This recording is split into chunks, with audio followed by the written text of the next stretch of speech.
What is up, everybody? We are back here at Central Florida Face-Off once again with some Guilty Gear Strive Top 8. It is me, Cffo, here joined by Saki Sakura. How you doing? Oh, I'm so excited to be hopping into this top 8. Now, if you're just tuning in, you got your snacks, you got your water, went to your breaks. We are now entering for the Guilty Gear Strive portion of this event into top 8. And speaking of top 8, right now we're going to be showcasing Red I Am Not versus Scambolini. But also, just so you guys are aware, we have Jesse and Tomes on the other side of winner's side top 8. Loser side, Akash versus Creator, and Anima versus Clover Dragon. So, a couple of names here we did expect to be in this top 8, and a couple of them that we did not expect. So, it's going to be very interesting. Red I Am Not on the Go Lewis, and of course, Scambolini, King Kai on the roster. Yeah, so it's going to be really curious to see how Red I'm Not is going to be dealing with the YRC changes. One of the biggest things going against Gold Lewis in this patch. However, you know, Gold Lewis still dealing an unholy amount of damage as we're trying to get some risk onto Scambolini's side. But again, another universal change to the game. Risk doesn't get generated as much anymore. So a lot of the scary threat of like the big damage from Gold Lewis is a little bit mitigated in this patch. Yeah, and again, the changes came from the idea of characters like Gold Lewis, where they get so much reward off of a character or a player playing defense. But we have the burst in effect. Also, Stun Dipper, gonna get the Red RC continuation, Vapor Thrust, and actually going for the Stun Edge to go ahead for Photo Arc and keep this pressure going. Tries to reach the air tap dust.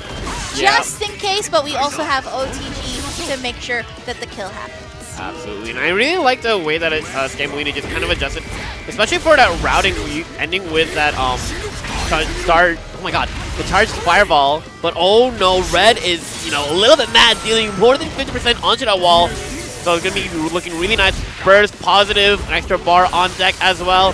Trying to navigate the landmine that Scambolini is throwing out, but oh my god, Yellow Dipper once again. Big damage, big carry. Setting up a Stun Edge.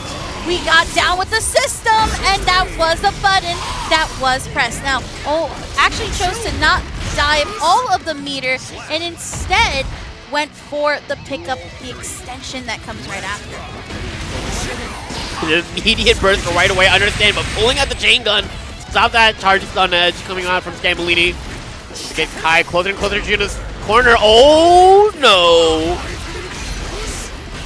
Oh my goodness, this is damage down with the system again. Yup, this time getting the level 3 variant, but not quite close enough for all the drones to come out.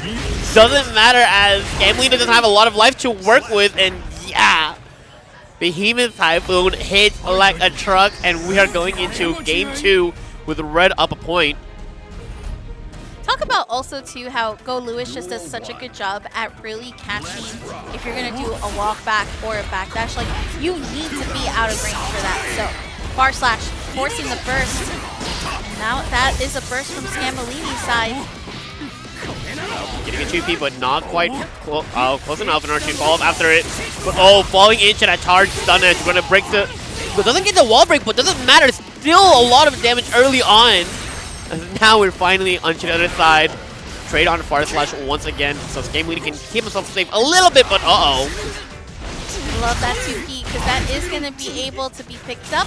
And another down with the system. Still surprisingly getting the far ahead of it, but doesn't matter. Big right, the lightning, cutting through the Behemoth Typhoon. Not quite enough to kill. Okay! Hello, routing! You see, that's what I call right there, Critty. Privilege. The Tide privilege effect. Being able to pick up on things because of the OTG factors in his moveset. But yeah, Red says that's a really cute combo. Anyways, I'm going to be swinging this coffin. Take out almost 95% of your health. I need one more touch. And that is a choice of a route that Red decided to go for. Big pickup. Not going to spend burst here, which I agree. Yeah, but oh, that 5K, I'm not sure how I feel about that. Tap dust, you got to delay your burst timing. Uh-oh! Okay, still alive. Again, Goat Lewis, Beefy. Next hit will allow the burst. We're going to go into the laser. There's the burst. And also falls into it, unfortunately. I wonder if Red just moved himself ever so slightly to mess up Scambolini's block. Trying to hold on to that FD button, but good way to start for Red. Bursting immediately as Scambolini trying to find a way to get in onto Red's face. Alright, Vapor Thrust. And there is the grab. 2K. And then the slight challenge from Red. We're going to get the jump in. Red RC. And this is big. This is so big. Skyfish goes out. Grab. OTG. Oh, hello! Jarvis still alive! And the DP not close enough for it to connect. So Red will be like, okay. I guess I'll take that win. I'm not going to complain about it. Despite how Omega scuffed they got during that first round. Alright, going back right into, so right now, Red I am not up 2-0 against Scambolini. I will say, this is probably one of the tougher matchups for Scambolini to be able to handle. So right here, this game number 3 will determine if we see that game number 5. Because once you get Scam running up on the matches, there is those pickups. So that's a burst here from Red I'm not. Big catch on the Fudra arc. This is going to be easy wall break, especially with the Sacred Edge. Break that wall, knock him down, and keep that shock state on his face. I like the pressure, QBRC. Oh, even better block. Oh my god, that.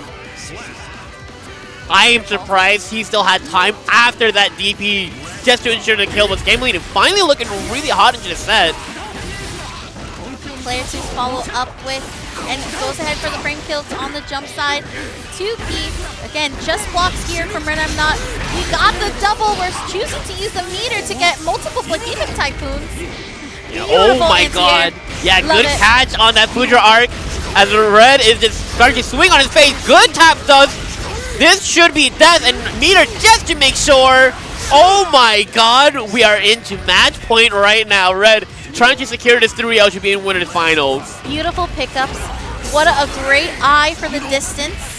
Skyfish to catch you, especially with Stun Dipper. We know we've seen Scambolini get away so many times with that move.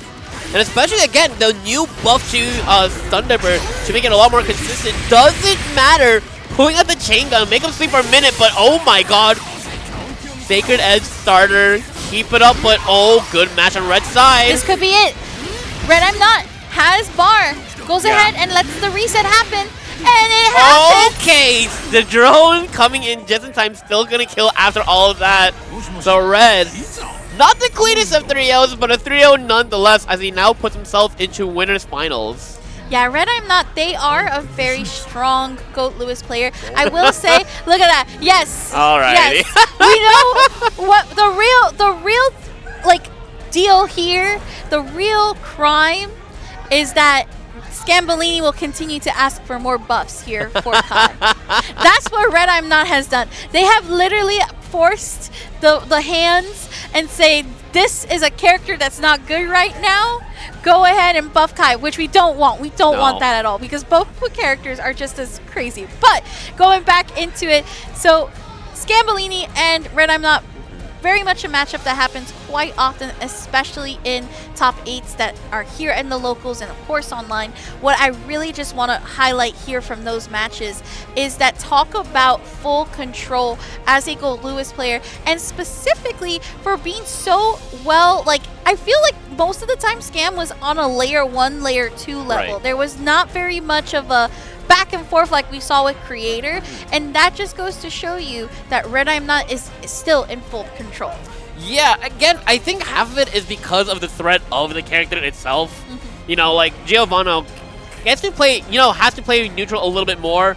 Goat Lewis can just jump in the air and just start swinging. And I know one other change that they did to him is his JD. I believe it got a little bit smaller. I know they changed it to be a little bit less obnoxious to deal with, but it didn't matter. Red says, nah, I'm going to come in full confidence. I'm just going to pop this JD, and if you get hit by it, well, that's your own fault. Exactly, exactly.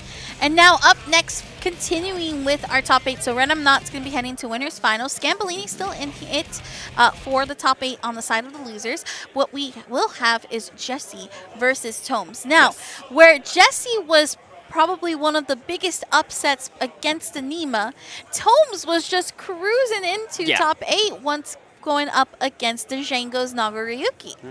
So what I think I'd like to ask you here, Critty, is where do you think Jesse's going to need to be at mentally to deal with the cool, calm collectedness of Tomes? It's going to be a little bit weird because I think one of the things that Jesse needs to watch for on Tomes' side is like how is he going to deal with a lot of just like the initial Fujin hit? Because I know he likes playing a lot. Like once he starts feeling a little bit scared, he starts like going either for like Fujin into the follow up or just going for Fujin and then just delaying into like into a normal. So it's going to be a lot of like that Fujin counterplay, that Fujin RPS that both of them are going to be interacting with, and I think that is going to be what Jesse needs to be focusing on. I agree, and I think what will be very crucial here to see from Jesse's side is, you know, like you mentioned, emotional player. You don't want to allow those emotions to come into play. You know, if something doesn't come out or whatever the case, use your emotions to help you get the comebacks in some of these situations. So, very excited to see what Tomes is going to cook up here against Jesse, and also vice versa too as well. It has been quite already some matches here in Strive that just been feeling very back and forth and very enjoyable too nonetheless. Absolutely.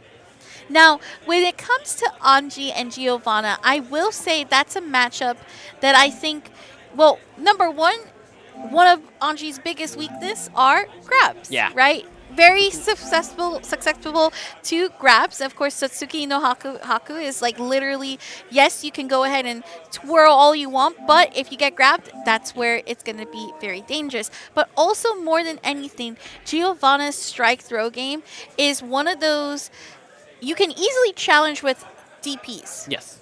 Anji does not have a reversal DP. The only reversal he really has is his parry. Yeah. So that's also going to be something to keep in mind in play on how this matchup is on paper. Yeah, and it's really good that you bring up like the strike throw aspect, because what we saw with Tomes is that he doesn't go for anything crazy. He does a lot of just like light starters just to, you know, kind of poke at each other. So it's going to be really weird to see how both of them are going to deal with it. You know, Tomes being a little bit, you know, playing with a lot more safer buttons versus, you know, the more explosiveness that we see a lot coming out from Jesse's side. Again, very hot and active player versus Tomes, more chilled. I'm just going to watch whatever you do and just go for like the very simple counterplay. I'm just going to go for my simple punishes, my quick stuff, and I'm just going to, you know, chip you up. I'm just going to fundies you out till you die.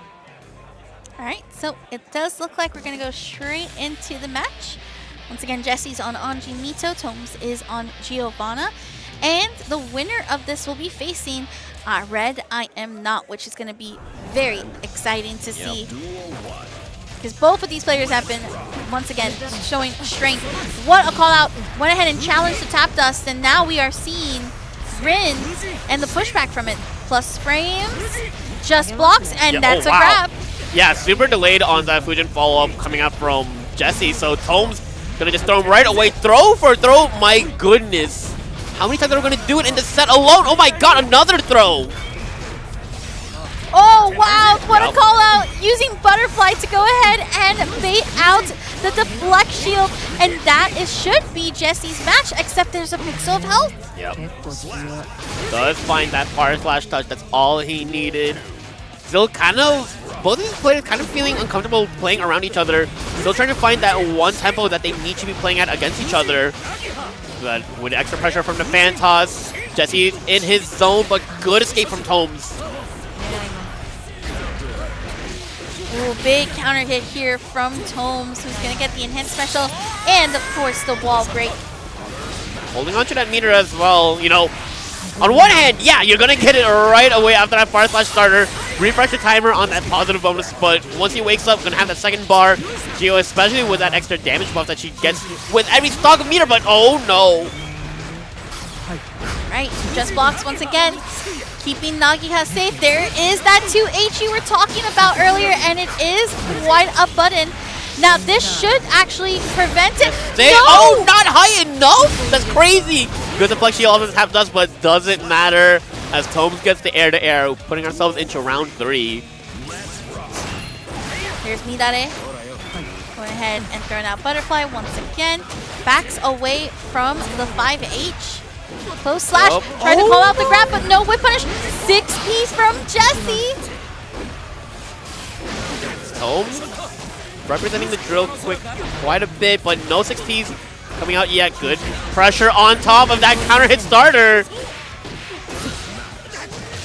Right, tap dust to get as much damage as possible. Resets the neutral. Purple RC trying to wait out to see what exactly Tomes was going to respond back with.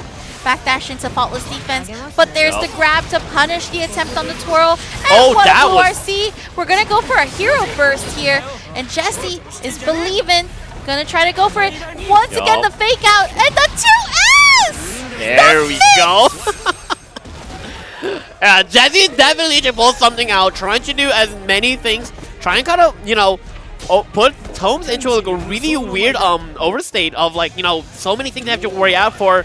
Not even thinking about that reversal super, but hey, Jesse will definitely take that win and a good 6P out the drill kick. Take Rin off a hard knockdown. Stagger on the close slash. Beautiful PRC cancel.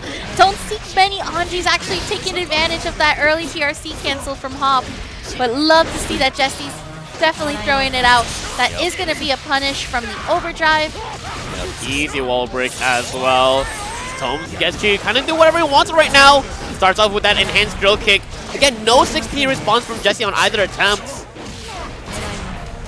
Okay. Yeah, definitely want to burst out of that situation right there. Geo with 2 stocks of meter, make it 1 and give that round to Tomes on top of it. Beautiful blue RCs that I'm seeing here. Tries to go for the full twirl, but doesn't catch anything. So leaves Jesse open for the damage that we're seeing here. Enhanced specials on the drill. Slight dash up. Again, throw loop after throw loop drill. You're going to take another throw. Red RC. This should actually... I was about to say, that man has a lot of guts, so Tomes still got to do one more touch, and there it is, the 2S to pick it up on top of a perfect. So now we have ourselves a back and forth 1-1 as we go into game 3. Clean plays there from Tomes, especially that last round. Again, getting the perfect to allow the opportunity to just straight up apply pressure. What a Kaula on the burst, but doesn't get the full punish that we were looking for. Plus frames off of Ichi, and then another throw loop for your troubles. 2S to lock down, and we're just trying to backdash to get some spacing, but that backdash is going to cost. Tomes kind of flying all over the place, but Jesse gonna get that 2P match out real quick. Good immediate Rin tap does, and we got 2 stocks of meter, so unfortunate drop. Okay, spent all the meter, but now Tomes gonna try and fight back. Doesn't connect, no, but he has RC to keep it safe. 2P into Rin. Beautiful stuff. I love that setup that Jesse's been going every single time in the corner. Goes for the throw, does the fake out on the jump overhead, and you have to guess, do you go for the 2S or do you get hit by the overhead at the end of the day? So very nicely done. There's a counter hit, another throw loop, flush this way, and we're going to be able to go into Rin. Oh, beautiful setup into the 2H. Throw tech. Yep. Alright, Tomes getting 1 touch, but again, gonna be plus frame city, because again, Jesse hasn't been really trying to represent 60 in those spacings, but oh my god. Big start off of Nagihal. Tomes holding onto this burst for a really long time. I'm not sure how I feel about that. Ooh, 6P gets whipped. That's a big punish. Tomes has meter too. It's gonna build up on the second one very soon. Jesse's gonna have to be safe here. The Minata gets punished. Full burst automatically though. Yeah, Jesse trying to steal this round, but this RC should be... Oh! No! About to say, I'm not sure how I was feeling about that routing, but unfortunately drops at the last second. And Perry not on the mind as Jesse steals it from Tomes' hands. Perry is Anji's best friend. Comes in clutch every single time. And what's crazy with Jesse is that Jesse's been winning with scenarios that have been just more in their favor versus Tomes, who has been trying to go for specific routings because of the damage scaling and has been dropping because of that. Yeah, like I said, Tomes' routing has been very interesting on their choices. Oh, good PRC starter. Okay, opts for the super. It's gonna be close to killing, but at the very least, hard knockdown. Get one fun witch mix, but again, you might see that parry coming up from Jesse. Doesn't connect, and there we go. Good punish on the whiffed kick. As Tomes trying to get himself into Game 5 territory. Ooh. Spins frames was not active enough to catch the full-on leg, but now Tomes is going to be able to pick up and apply pressure. Yup. Blue RC, good patience there from Jesse to not challenge, but gets opened up, gets caught from the backdash, and that's an enhanced drill. That's going to go ahead for the wall break. And another throw. Oh my god, dash up throw, but I think he put himself in the wrong position. Couldn't block the burst, but yeah, Nagiha, no meter to keep it alive. So now we got ourselves a Game 5 set. Back and forth. I figured this match would go this way just because of how back and forth Jesse can show. And it's true. And look at Tomes compared to before coasting. This time we're going through all the rugged road blocks. Definitely not an easy way to make it into top 3, but okay, yeah, burst right away. But good dance onto his face. Okay. Oh, you know what? Jesse had the right read to go for a 2K, but was just not in enough frames to do it. This is a big pick. Dash cancels right in. Little baby pokes to that 2P. Good fast RC on top of it. Oh, you should be good to kill. Also for the 2P after knockout. Alright, Tomes getting to play the game once again. Gold burst. You're spending a gold burst. And this is not what I would say is ideal. Gold burst gives you, yes, all that positive tension, but now you put yourself in a very tough situation for the parry. Yes, That's why. Look, parry is a great option for Jesse because no one is ever ready for it. Tomes again, falling 2 for 2 on that parry connection as now Jesse on that match point. 2 overheads, a third overhead, 2H to keep it going for the pressure. 6H right afterwards. There goes the dash up. 2P catches the backdash. Yeah, and Tomes is starting to get really amped to try and open up. Yeah, having to be patient to not fall down because of the threat of 6P, but oh my god, Jesse on a warpath right now. Tries to jump out of the string. There's the 6P finally, but doesn't get the conversion. Okay, yeah, Tomes had the meter on deck. So he's able to get this counter hit starter. Okay, backdash is huge! And a pop-up from Jesse as he goes into top 3 winner's side. Oh my god. You can see the pride. And again, the backdash. That is true Anji player madness, by the way. Backdash in the corner because you have those invulnerability frames when you do a backdash. It's about like 2 frames or so. Right. So again, you don't always want to use that as the answer, but in those situations when right now Giovanna and Tomes not actually trying to really catch a backdash, but instead try to apply pressure off of the hard knockdown. Beautiful stuff. And Jesse will be facing Red I Am Not in the winners finals. I gotta ask you, Critty, what is probably your favorite part of that match? It was just Scramble City, especially I think Game 4 was probably like the hottest the hottest game of that set. A lot of like clean back and forth coming out from both of them, but again, it was really shocking to see the way that, I think it was Game 5 where Jesse popped that gold burst surprisingly out of nowhere, despite losing. Again, it's the parry that no one is ever thinking about. No one ever is, especially with how Tomes' pacing was going forward. He just wasn't thinking about that parry as a reversal option for Anji. Again, no one really thinks of Anji as popping a reversal in many scenarios. So the one time that Jesse was like, okay, you're in your flow state, you're doing all of your very basic pressure, let me show you something real quick. No, I think that was also probably my favorite moment of that match, is the fact that when you see the go burst, you're like, you used the go burst, you still have the health lead, this person is still trying to do more pressure on you. this feels a little bit weird, but you got enough positive bonus to go ahead and get back that first bar of tension and seal the deal. So up next, for our heading out to the loser side of this bracket, we have Akash versus Anita. Oh, sorry, my apologies. Anima versus Clover Dragon. Yeah, so Clover Dragon, the one of the people that we have not seen on stream yet, so gonna be curious to see who they pick. But again, Anima probably gonna be going back to that Unica that we know and love. But Milia being on screen, oh boy, this is a character that I have feelings towards. And Elfelt from Anima, which, you know what? I agree, and I'm going to tell you why. A lot of those big buttons that Unica has would be very difficult to lock down Milia. But Elfelt has the buttons to do that. Sure. Yeah, it's going to be really curious. Again, another character that got shot in the patch. A lot of people saying undeserved as someone that does enjoy playing as her. No, it was. It very much was. It was deserved. Yeah, the Rekka no longer being an infinite thing is pretty huge going against her, but 5HH into Grenade is huge for Elfelt now in this patch. So I'm going to be really curious to see if Anima does change her gameplay around that 5HH follow-up. Right.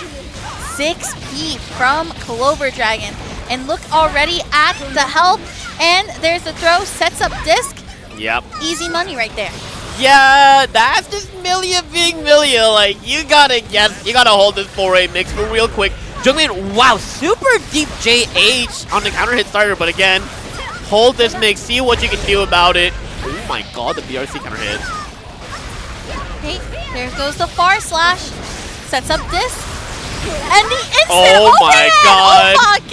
Hello, Bad Moon, and like I said, right now, Anima having a bad time against Clover Dragon.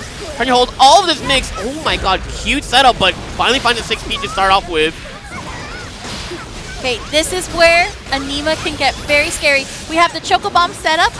Gonna have to hold it on. It's ticking down. Guard breaks you on top of that, but there's the Rekka changes. Yeah, but obviously, popping burst after the YRC is definitely a choice, but Clover Dragon's like, yeah, that's cool. Anyways, let me just mash on your face real quick like I got nothing to lose, and definitely paying off, taking game one, and Anima going straight back into it, not thinking about any other characters in her pocket. Okay, great catch on the backdash when trying to go for the overhead. So what you want to do is when you're dealing with the Rekka, you want to avoid backdashing off of the overhead before going into hand holding everything else. There's Artemis, and what a call out here from Anima. Again, pickup here. Saw that the first thing was going back and forth, getting the download. Now we're actually cleaning up shop and returning the perfect as well. Yeah. You know, again, Anima is a very interesting player because of the way that how quickly she's able to adapt. Like, yeah, it was during our set during Winners where she lost game one, but then just came back completely different player. So, yeah, I'm really liking her adaptations to the way that Clover likes to move around the screen. Sets up that meaty fireball, keeps that record pressure up and going. Oh no! Okay, burst here used on Clover Dragon's side. Okay, beautiful. That's a big Rekka pickup and the red RC to clean it. And that is actually, I would say, another quick way to see Anima really just adapt quickly against Clover Dragon.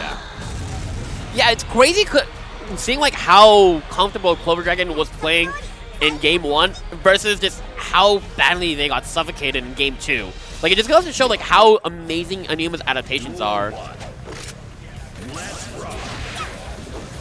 6P startup once again. Trying to open up. There's Lust Shaker. Dash up grab for the setup on spin. Yeah, he was being forced to hold off his pressure. A couple good IVs here and there. But okay, Clover getting thrown back into the corner. Oh, gets crossed up with the grenade. Hello! Oh boy. The dash cancels into the Rekka. Has to be careful. Jumps out as well to avoid the arc. Now you're still holding this Rekka again. Finds the 60, but such little health on their face. That burst is definitely a choice, and Anima says, yeah, that's cool. Let me take this round while I'm on it. Good call on the air grab. Very difficult to catch Millia in the air like that, so kudos to Anima for doing so. Now this is a big pickup for Clover Dragon. Tries to dash in, gets the side switch, stays on the right side using Artemis Wing to keep up the pressure. They like it. Oh, I'm not to go for this setup. Just gets a side swap instead. But Anima is able to find a throw. Now it's her turn to start playing the game. Cute little frame kill, but YRC just stopped that pressure. Clover Dragon, oh, nice little pickup. Does not fall for the cross-up, and Anima with a big counter hit starter. Oh my lord. This is big. Can actually kill here with the next hit, and there it goes. Yep. Going off to keep it simple after that 6H. But hey, it doesn't matter. 2 stocks of meter, up to 1 right now. Anima feeling so calm and collected right now. Tries to dash in. Clover Dragon side has to hold the red wild assault. What an air throw again from Anima. She is cooking right here. The burst going ahead and being used by Clover Dragon. And now it's just a matter of trying to find an opening here. Again, with Millia, it has a lot of air movement options that can really help out. Going to the Rekka after that 6H starter. Oh, this is going to be close to death. And not quite. Doesn't have the meter for it, but one more touching Clover Dragon's side, and Anima will be on round point. Rose, and there's the gunshot. Yeah, I like it. Clover Dragon forgetting, again, to FD with such little health left. So Anima, match point right now, but Clover Dragon getting a pretty clean start. This is a very clean start, actually. Bert goes for the burst on Anima's side. So now we're shooting out the gunshots, and we are just trying to see where our range takes us here, trying to catch Clover Dragon out of the air. There's the not Rekka, but actual arc, and that is actually going to be able to corner carry. And another mix-up left, right. It's just happening here. Yeah, surprisingly, Clover Dragon being on the wrong side of that grenade, but so is the super. Closing out 3-1 for Anima's side, comfortably moving forward into this top 8. Loved it. Loved it, loved it. I think right there, too, the reset from the grenade to then go into the counter hit was perfect for Anima. So Anima will be heading on into the loser side. I believe we'll be facing against Scambolini, if I'm not mistaken, because Scambolini was at the top, so heading down to the bottom. And that's also going to be a very explosive match, I think. Yeah. Again, Anima with so many characters in her pockets. I'm very curious to see, you know, again, could start off with that Unica that we saw, but also has that Outfeld on deck as well. I'm really liking the way that, like, I think one of the interactions that really caught me off guard, as well as Clover, was the fact that when Clover was in the corner, wasn't quite touching their back to the wall, so the grenade right at the end was able to, like, cross upward, and I think Anima knew that spacing perfectly. So, again, very curious to see how Anima will be going on forward in this tournament. Again, will they be putting more focus onto that Unica, or will they try and pop out the Alpha here and there to get that counter pick set up for them? I agree. You said it perfectly, actually, Critty. It is that the way that it was positioned. And the other thing, too, that I want to mention here is that Anima was not playing Elfelt's like usual like Rekka gameplay. This is actually like how new Elfelt should feel. She's still pretty strong. She can still catch you off guard with her Rekkas, and more than anything, she still has the damage too. Absolutely. Now up next, now it is Akash versus Creator, and we have not seen Akash. Just like very similar, we had not seen Clover Dragon. It'll be interesting to see how Akash versus up against Creator. Now, when we last saw Creator, we again saw Anima taking out Creator for a little bit before going into the apologies, Scambolini taking out Creator. So again, these Titans from Central Florida really showing out and making these waters a bloodbath. I find interesting if this is a button check. It is not. So we are seeing Akash on Leo. Yeah. I'm really curious to see like how Akash is feeling this patch, because I think there's like what, 1 or 2 major nerfs towards Leo. I know one of them is the fact that his heavy DP is no longer a hard knockdown.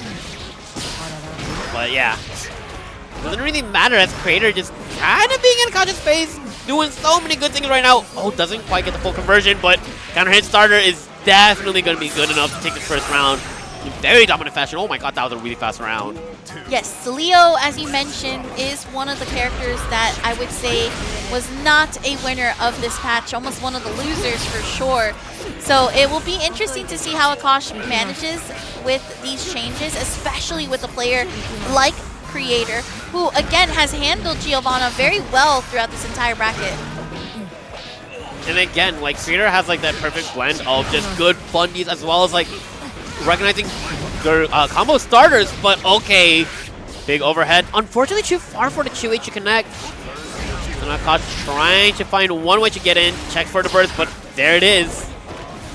Okay, Uprool RC, pick up here, and a burst Yep. base, beautiful from Creator, and already on the board. I love that acknowledgement. I swear, every time I see Creator play with Giovanna, it's just this like methodical approach. That's the word that I think of every time I see him. Yeah, no, definitely playing a lot slower, but again, the funnies is really good.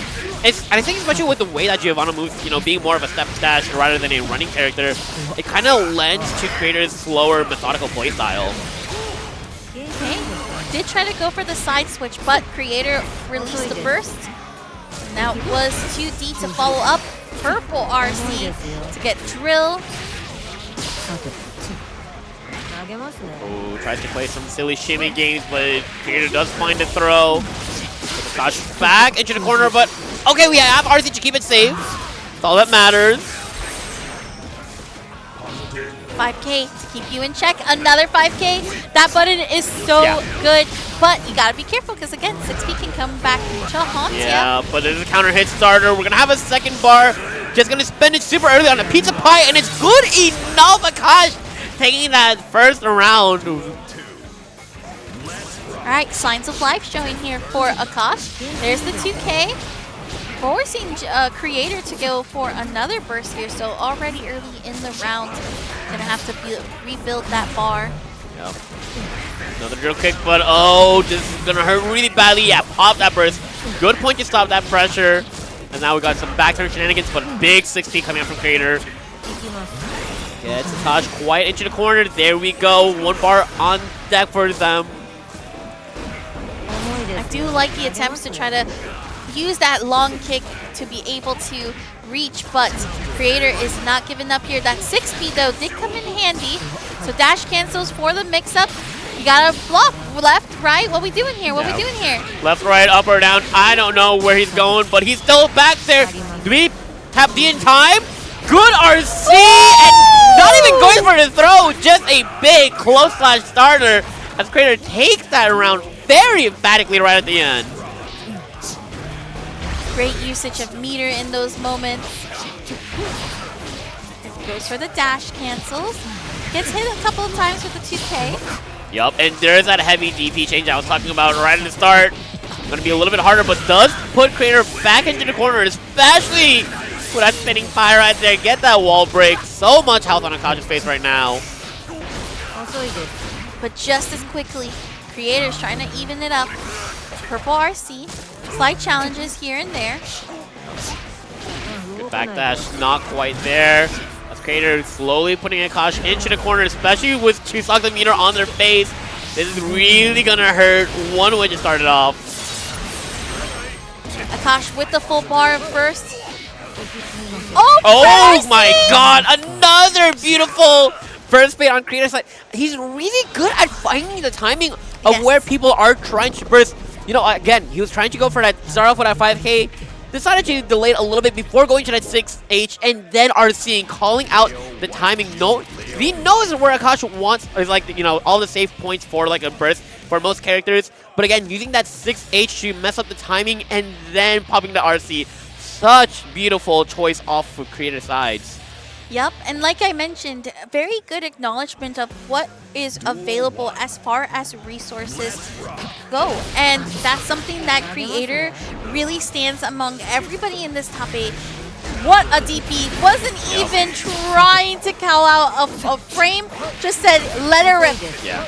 Said, you can do whatever you want. I'll be chilling back here watching every move. Another drill kick, but Akash fights back. That burst is definitely something. So with such a massive life lead, you know, Creator just, I guess he just wants to end the round early. Oh, counter hit starter off the close slash. Akash getting some good corner carry now in back turn stance. You see, calling out once again what you were talking about right here, Kuti. It is in some of those moments where I would feel like any other player, they would have held on to the burst and would have then used it in those moments. But Creator is different. Creator is ready. Creator is just going ahead and keeping up the flow and the momentum, keeping the Akash very much steady. Akash does find his wall break right there. So you can do some way to mix up Creator. Just a simple starter, but oh my god, good DP off of the dive kick. Great call out on the throw. Blue RC, and that is still a pickup that works in the favor of Creator. 5K again. Yep. No 6P off the drill kick once again. Gosh, okay. Does go for the side swap, but Creator immediately bursting out there like that burst personally. Okay, watch that back turn shenanigans if we can find it, but the throw into the RC. Creator moves on into loser's top 8. Beautiful stuff. Cool, calm, collected, and Akash will be heading out in 7th place. Not a bad way to go out, considering it is a regional.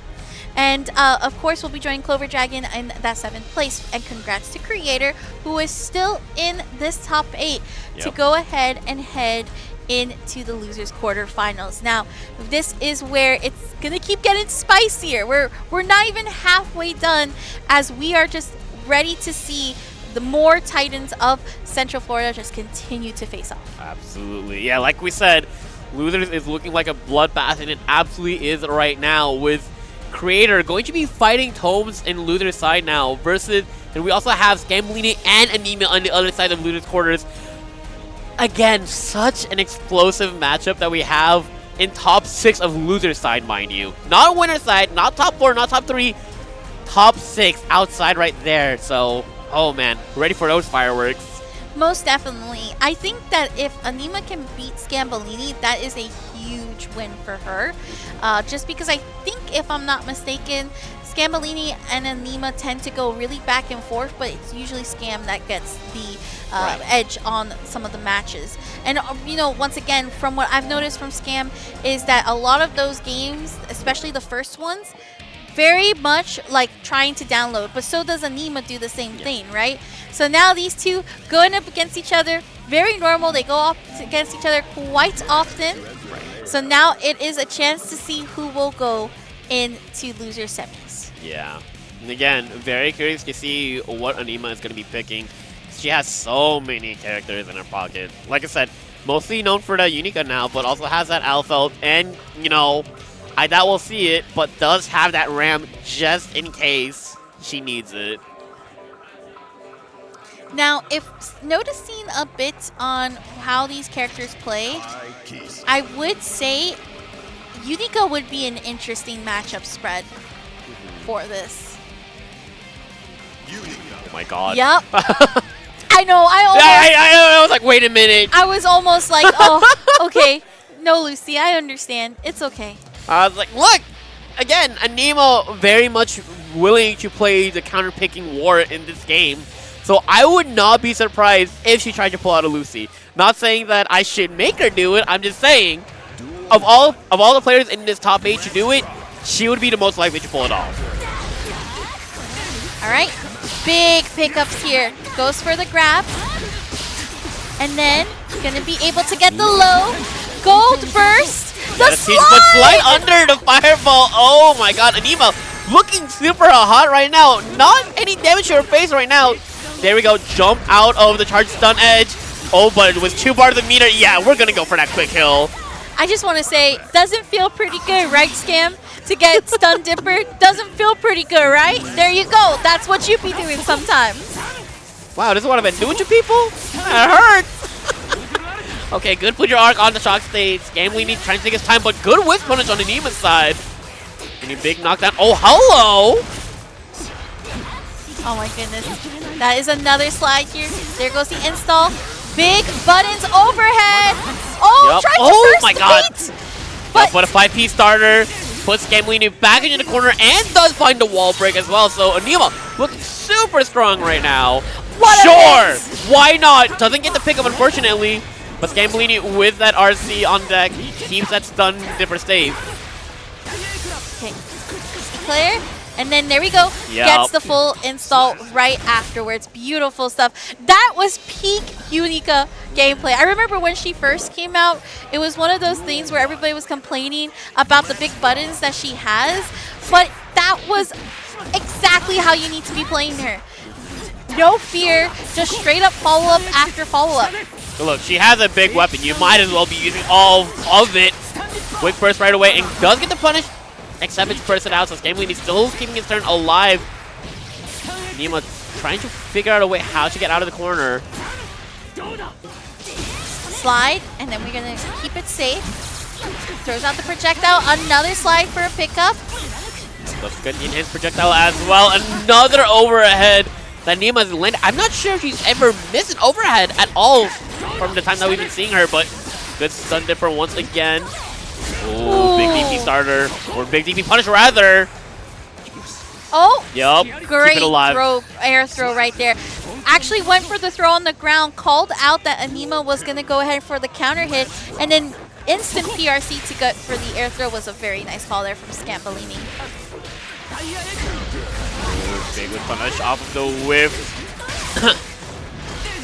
Ooh, that God, would have wall broke if that last hit I was about to just say, made it.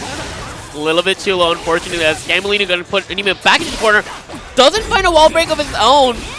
But Unica Dipper with the RC, going to keep it safe. Oh, great couch on the backdash. Tap dust, but stun dipper, or rather better said, vapor thrust. Sets up the install purple RC. A good landing onto Scambolini's face, and that is good enough. Nima keeping this game alive in her favor as we go to a final round. Wow, big hits and big pickups. Wall bounce. Oh, that would have been a safe jump, but again, Anima just was not really ready for that safe jump to happen. Yeah, I think she might have tried to go for a frame kill in that scenario, but unfortunately mistimed it. Doesn't matter as Scambolini being forced to put in the other corner. But yeah, Stun Dipper gonna put Anima into the corner. Does use that burst. I like it right there now. No 60 on the figure arc as Anima trying to find that one clean starter. Beautiful. Oh, Wake Up Super does deny the burst usage as well. Gonna keep that extra bar just in case. Blue RC to go into the laser. I did like that opportunity to use Jump Dust, but was a little too close for Comfort. So there's the ride the lightning. It doesn't kill, but this does allow Anima to go for the deflect shield. And that DP, but the burst! The tap does follow-up, what? Scam having enough health to take that first hit of the DP was gonna let that burst rock so quickly. I really like that. Anima kind of just a little bit frazzled after that shenanigans. Okay. Red Wild Assault. That's already gonna put some efforts here to get the corner, but again, the DP coming into play. Laser. Scambolini with that Stun Dipper. Just gonna be an easy wall break setup. There we go. Diane Clap. First, if you don't succeed, do it again. Break that wall. Oh, doesn't get the punish from the Stun Dipper, surprisingly. Doesn't matter as Anima trying to get her turn back, but this is going to be an easy kill. Oh, yeah. Yep. I believe with Anima, unfortunately, her blue RC was not just high enough to actually go ahead and punish Stun Dipper, which, you know, those things will happen. That's what makes the blue RC cancel so cool, but also such a risky play, too. But let's see how Anima will make adjustments. There's a lot of opportunity here for Anima, but it doesn't seem like she's been able to really capitalize. Interesting, but doesn't get the anti-air. Oh, surprisingly, catches the dash with that 5P. Gonna bring Scambolini all the way to the wall. This should be a wall break. Yes, it is. Anima still thirsty for some meter as Scambolini getting his second bar as well as popping that burst right away. Yup, easy wall break setup right now. Do we end with a super? We end with Dragon Insult! This is still in the game, I'm surprised! Yes, And this is where I feel like Scambolini does so well with it. But we're going into the reversal overdrive for Anima to stay alive and make sure to actually get this next game up on the board. So now Scambolini going through for pressure, tries to get the Eclair right afterwards, able to get the counter hit, but forces Anima to use her burst. It doesn't matter if Scambolini does find a touch on Anima, put her back into the corner. Oh yeah, we are definitely breaking the wall with this one. Oh my god, I was afraid I was gonna kill. Very nice. Tried to actually call out the big hitbox, but this time around Anima was able to pick it up with the right leg. Yeah. You have 2 stocks of bar, might as well do it. And again, with Anima just trying to just scramble just to steal that game back, I'm not surprised in the slightest that Scambolini was willing to ride the lightning rock there. Scambolini getting this second, or rather the second point is huge. Game number 3 for them. And then now it's all or nothing here as Anima's got to try to figure out how to make this work. Again, we've seen the big buttons come into play. We've seen the damage. We've seen the conversion. But can we be able to master some of the layers that Scam's been throwing out here? There is the jump slash. Big pickups. Oh Fuda arc. Yeah, I'm surprised that OTG pickup was good. But there we go, ride the lightning. It's gonna be close. But oh yeah, one touch scenario right now for Anima. Again, does have DP as well as the RC, but oh no! Oh no! Gotta be careful with Chip. Yep, yeah. There it is. And just kind of putting it all on black as now Scambolini looking really good, trying to take this set as quickly as he can. Hey, slide. Tries to pick it up, sets up the projectile. 2+ though on the projectile for a throw. And that might cost Anima. Backdashing though, 2K. Tries to get the other side. The stun. Oh dear. Yeah, big whiff on that DP, and Nima gonna take this all the way to the bank, catch it out. Does get the super in time. A lot of health here. But Scam trying to go for these rather heavy slash vapor thrust, not, or rather regular slash vapor thrusts, apologies, to try to figure out and try to get the reversals, but it doesn't go that far, so you have to be careful. Yeah, I think that's like 2 back-to-back yellow vapor thrusts that we've seen on Scambolini's side, but, you know, being up a game, I feel like he doesn't care too much, and it feels like it's being reflected in his play as well. See him not caring about losing the health lead in certain situations. He's just that confident that he's going to be able to take this round. Good corner carry, does keep Anima stuck there. Good burst to keep his pressure on. Oh, doesn't get the hit that they were looking for. Now Anima, though, is going to get the overhead. That's going to convert. This could be enough. It should be. And it is tied 2 for 2. Game number 5. Anima is, yep, exactly. Yeah. Shrug. We're not I'm not sure how I feel about this, but you know what? I'm still alive. That's all that matters. Gonna start off with that enhanced projectile, but Future Arc to get back into her face. Oh my god, I forgot. Red Wild Assault being changed is really bad for Kai. You saw him just being stuck there after that. That is what they did. You can no longer follow up after a blocked Red Wild Assault. Okay, there's the red RC to launch. Big pickup, should be able to break the wall, and we do. And this is actually a better round start for Anima than she's had in a couple of past games. Picking up the combo with that charge stun edge. Big damage back to back, but Anima gonna have 2 bars stocked up, ready to go. Does get the first bar on that stun edge. Blue RC in return though. Yeah, I like it, Just but blocks. oh yeah, you definitely have to burst right there, but good 2P match coming out from Anima. It's really huge as she's now in match point. The hero burst not working in favor of Scambolini, and now you're going into the second round with no resources to be able to deal with what Anima's going to be able to dish out. These big buttons are going to hurt. Faultless defense. Yup. Response with Stun Dipper and the dash throw. Yeah, super delayed. Scambolini just trying to find anything, especially with the stagger pressure. Does have a bar on deck. There we go. Spend it immediately. It's going to be a big wall break. I'm not sure if it's going to kill. No, the wall breaks super early. One touch territory for Anima, though. Tap dust. Wow. Final game. Final round. These two are swinging. Absolutely. No one is stepping on the brakes. Thinking about it, pedal to the metal and then some more as Anima going to rush in real quick. Getting Scambolini all the way, but beautiful press on that wild assault for Scambolini. Okay. Try to get interrupted on the slide. Dash cancels once more. And there we go. That's an opening for Anima. Yeah, Black B combo, so it's going to be scaled down a little bit. Doesn't mind. Oh, it's not able to deal with the JD stall. Scambolini going to get some good wall carry. Maybe a wall break? No! Oh my god. Some of the routes have kind of changed a little bit, so that could be one of those things. Oh my god! That's Anima's game! Should be able to kill due to the dash cancel and the wall break! Yes! And Anima takes it over Scambolini. 3-2. Oh my god.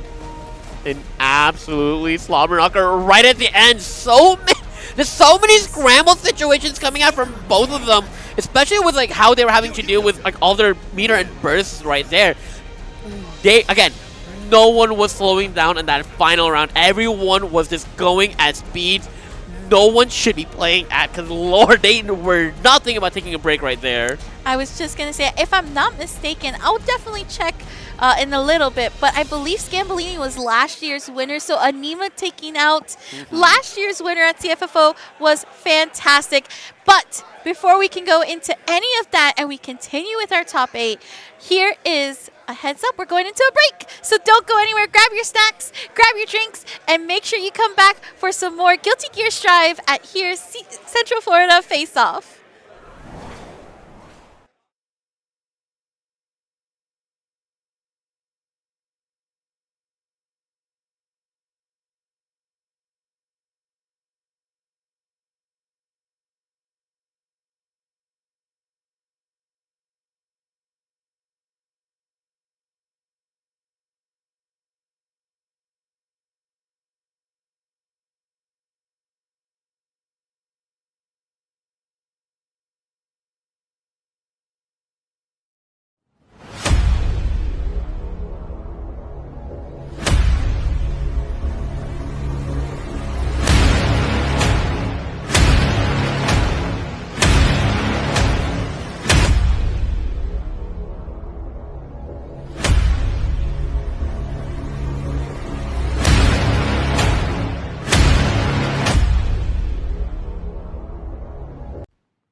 Saving the poor is the must.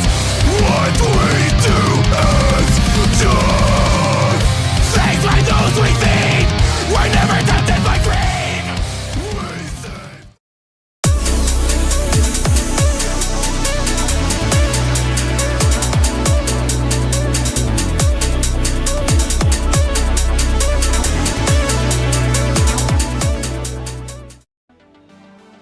once again, I'm in paradise. Is back. We'll be at Rocky Sports Arena in Palmetto Bay, Florida. A sprawling 5,000 square feet lane center that offers tabletops, drinks, snacks, and more. Street Fighter 6 once again takes center stage, offering double elimination, first to 3, and this time around, PC. Wow. Compete for the massive $1,000 pop bonus. $1,000? Yeah, $1,000. What are you talking about? Nah, you don't remember? Oh, $1,500. That is the pop bonus. So bring the heat or get beat. Island Paradise will feature side events for Tekken 8 and Uni 2, each with their own pop bonuses. Free parking spots on site and on the rooftop. Market calendars. Island Paradise 2 is September 13th, 2025. Follow us for more information.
is bullshit. Blazing, still my heart is blazing. If the words kill me, I don't need a new one under you. Soon you will know.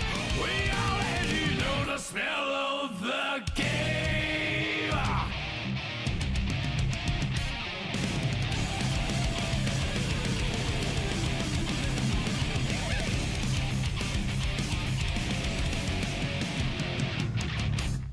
Can't you see I'm blazing? Still my heart is blazing. If the words kill me, I don't need a new one over you.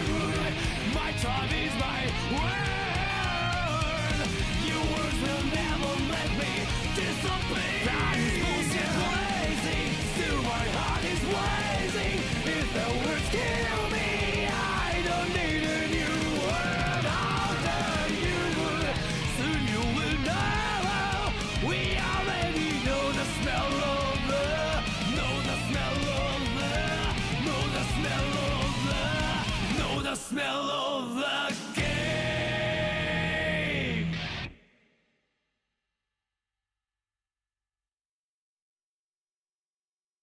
Guilty Gear Strive.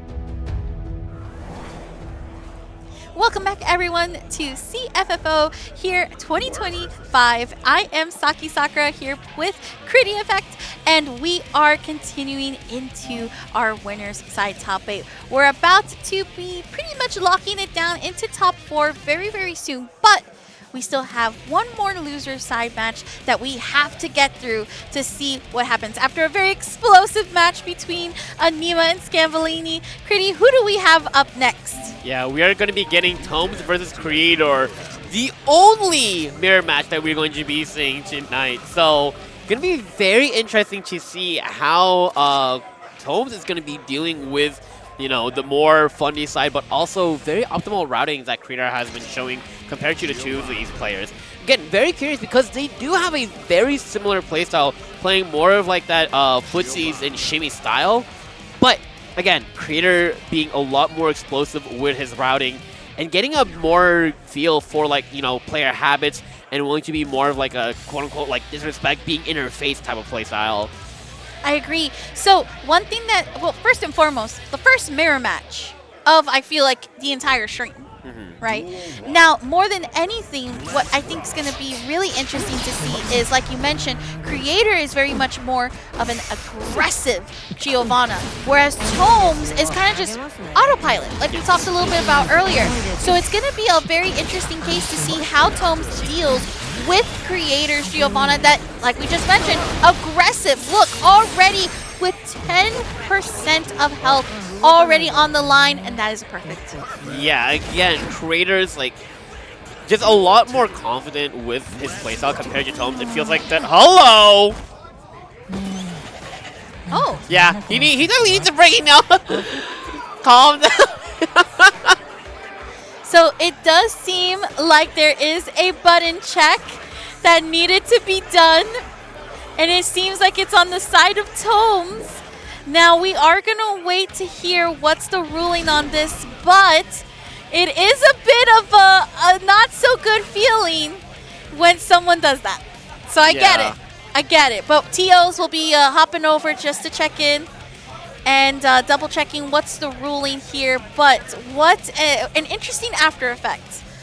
Yeah, and it's really unfortunate considering, you know, everyone was just kind of like warmed up, ready to go, but they might have been a little bit too excited, not double checking everything. But I wonder, because of the controller that Tomes does have, I wonder if his button profile might have been messed up. It looks like he's pulling out the phone. He might be trying to reset the controller profile because he's using that hotbox. It runs off the GP40 board. So it's that multi-board that has different profiles. And that's not just because it's a PS4, it also acts as an Xbox controller, it acts as a Switch controller. So something might have went wrong when he tried to plug his controller in, because it looked like, from his perspective, his buttons were normal. Because when he tried to, like, it looked like, I'm not sure if he was trying to change buttons or if he just scrolled down, but it looked like he set his buttons just fine. So yeah, it looks like he's going to be trying to reset that board, see if he can fix it up.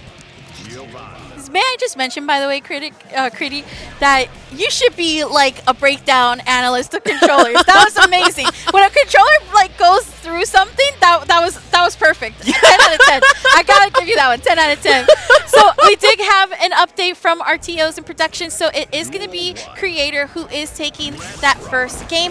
And truth be told, that's how it should be, right? Look, we have a massive rulebook. We might as well be using it, and it's very understandable because, you know, at majors, people will definitely just hop on that. So, you know what? Might as well get used to that happening at a smaller tournament level. But, hey, at least Tomes is looking a lot better into Game 2. You can see him waking up a lot, going into Creator's face. Most definitely. And we also have that wall broken as well. But like we mentioned, Creator's not going to just put a brake on that gas. We're going to actually see that aggression coming through. So beautiful 2P, and then going ahead and trying to be playing defensive. Talk about these just blocks. Red first, so this should hit. No, but it's going to be safe because of the extra meter that he has on deck. Heel kick going to be starting off, and Tomes holding onto that burst. Never mind. Wild Assault super scaling on that damage, but Creator just needs one more touch to take this next round. Very nice. Doesn't connect. I loved also too the decision making. Again, methodical approach. Wait, you have burst? Let me go ahead and use Wild Assault to prevent you from even bursting in this combo round. Yeah, again, despite how close Tomes was to death, opting for that Wild Assault, despite losing damage, does ensure, you know, keeping that combo a lot more stable, putting him all the way to the corner, and getting that extra positive bonus. So, you know, building up to that burst meter. And he's definitely going to be needing for this next round, because we're going to be seeing a super on-screen goodbye Geo. And let's go into round 3. I was a little bit scared that scaled, but I'm glad to see that that did kill. So rounds are tied up a piece. Again, that 5K coming in very nicely. 2D. What an air throw here from Creator. Gonna go ahead and hands on the drill. Blue RC to do a little bit of a shimmy. Not even gonna try to attempt to go for overheads. It's like, you gotta press here. Yeah.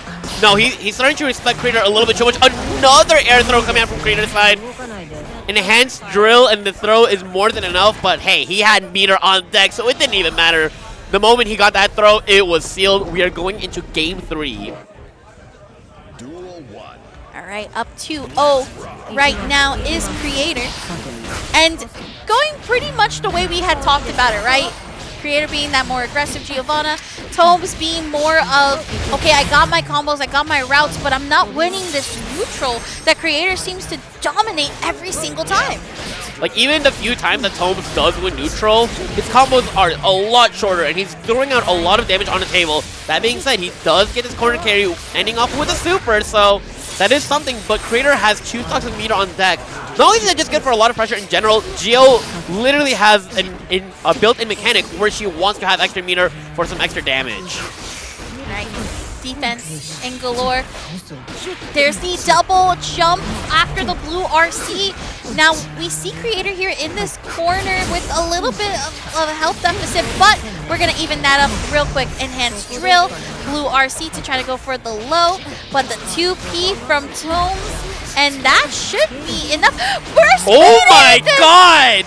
Now that is knowing your routes right there. Recognizing the amount of burst that was taken after the Wild Assault, Tomes recognized when that burst gauge was going to be coming back, so really good recognition on his side. Alright, I love to see this change up here. The close slash is going to get hit. Yep. Not close enough though for the wall. Tried to go up for a throw, but Creator read it. And we also have the side switch, enhanced specials, and we're going to see the jump anti-air stubbed. Yep, holding on to that meter. I don't blame him again. Getting Geo's damage all the way enhanced. This should not connect. Yep, gonna RC out. Just keep it safe. Good poke. Oh my god, an enhanced drill ends up with a super. Tomes is still alive, putting 1 on the board. So if I may, I feel that in that instance, I would not have wanted to see Creator do a reversal super. That was so much meter that you won nothing. And the first time you did it, okay, we get it. But the second time, you ended up losing opportunity and got opened up in those situations. So let us see if Creator can make some of these comebacks happen. But again, very good stuff there from Tomes. Yeah, now Creator's being a little bit weird with his movement and button choices right now. Trying to call out an initial jump in and does finally find it. Gets an enhanced drill on top of the throw. One more touch will do it. Gonna try and find a throw, but good 6P off of Tomes' side. Gonna steal back his turn, trying to fight back against this deficit. Just blocks, beautiful. And with the red RC, we'll be able to kill. Now on a potential set point here for Creator. Drill kick, yeah, try to match on that. That is plus even without being enhanced. Alright, Tomes gonna try and pick it up, but ooh, a little bit too early on that throw attempt. Creator getting his chance to try and end it now. Blue RC, purple RC to not get hit by the close slash anti-air. Yeah, I like it. I think Creator's really good at just like being willing to trade resources just so that he keeps himself even in case of, you know, bunch of Roman cancel shenanigans. But now Tomes back on the offensive. Doesn't have to worry about burst for a while. Gonna try and end it as soon as he can. Yup, enhanced flip kick once again. Do we get the super? Don't need to do it yet. There it is. Big routing, big damage. And we are now one more round away from keeping himself alive. Oh, the 5K this time working in favor of Tomes, but Creator gets the grab after the follow-up. Now it's Creator whose throw is whipping it, forced to use the burst, tries to backdash away in the air, but again, Tomes is giving a little bit of the taste of Creator's own medicine. Utilizing the tech there, and another big damning air combo. Yeah, the flip kick actually not crossing up Creator, which I'm pretty sure he was ready for, so Tomes in a phenomenal position right now. Only has to worry about wake-up reversal, but he lets Creator back into the game. Big throw, that's one. Yeah, here we go. The neutral once again being won by Creator.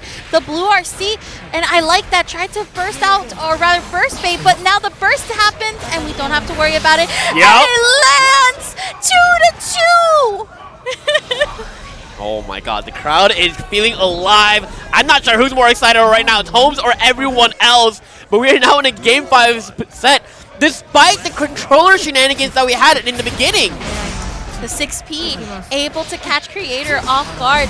And again, these have been situations where at the beginning we were saying Creator was winning the neutral and actually responding in accordance.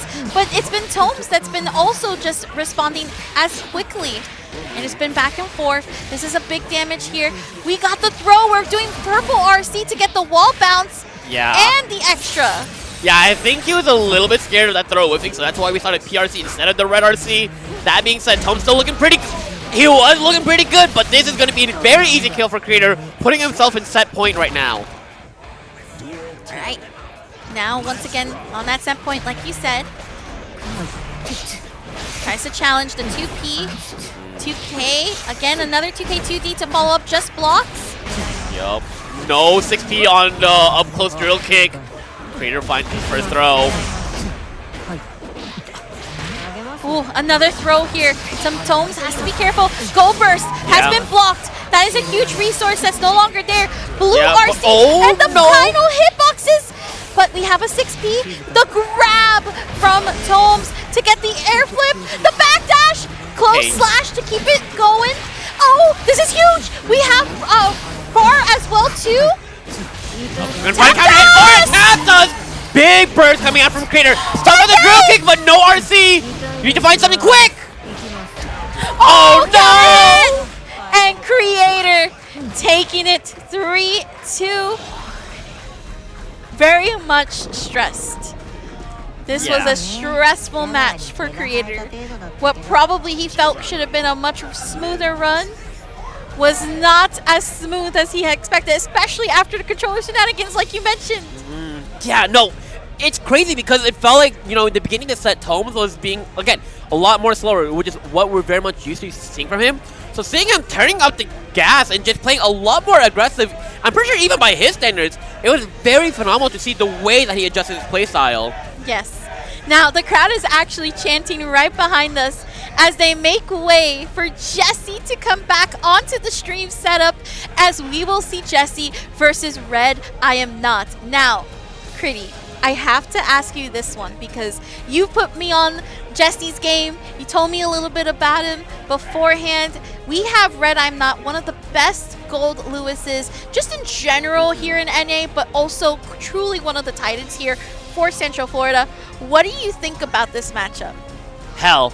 Absolutely hell on earth. Because like I said, it's going to be really weird because of how much Anji doesn't really like playing in the range of like where that fully spaced Typhoon is for Gold Lewis. So on top of that, as well as just, you know, Gold Lewis being as mobile as he is, on top of the drone, just being really dominating, it's going to be really, and I cannot stress it enough, really obnoxious for Jesse to try and get in, especially with how phenomenal Red's, you know, neutral and his just awareness of zones are for that character. So gonna be really curious to see how Jesse is going to be pacing himself within this set. I will say this, as an Anji player, this is probably one of my favorite matchups that I would say is in favor of Anji, like 6-4. Right. And the reason I say that, Spin. Sure. Spin does so well against Behemoth Typhoon, and it really changes the attitude, and I hope that's not what I think that is. Hello? Look, I get it, it's a new patch, that character got gassed, but hello? Oh no. Okay. Everyone was concerned. I was about to disown Jesse as an Anji player. I was about to have some choice words, but it's okay. Okay. We're good now. This is what we all expected. Gold Lewis versus Anji. Again, it's going to be very curious to see. Again, sure, like matchup and all that, but again, it's going to be all about the pacing of both these players as an individual. Again, these guys have been playing each other for quite a while in locals, so they definitely know how each other likes to play. So it's going to be up, especially to Jesse, to figure out the pace that he wants to be. Looks like we got a button check. Yes. Okay, I was about to say, like...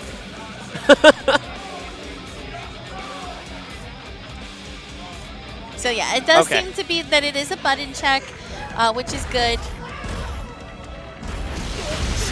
Okay, I was about to say, because if you have another game starting off... Yeah, looks like he's just going to try and kill him as quickly as possible. Don't want to go back to the character select screen. Very fair.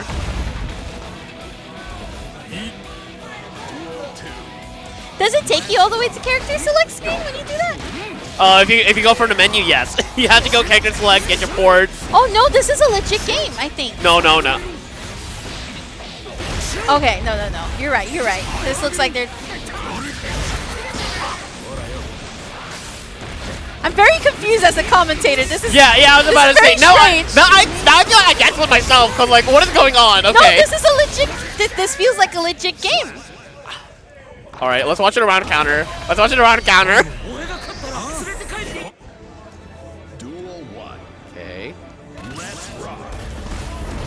Okay. Okay, that was a button check. They were just being...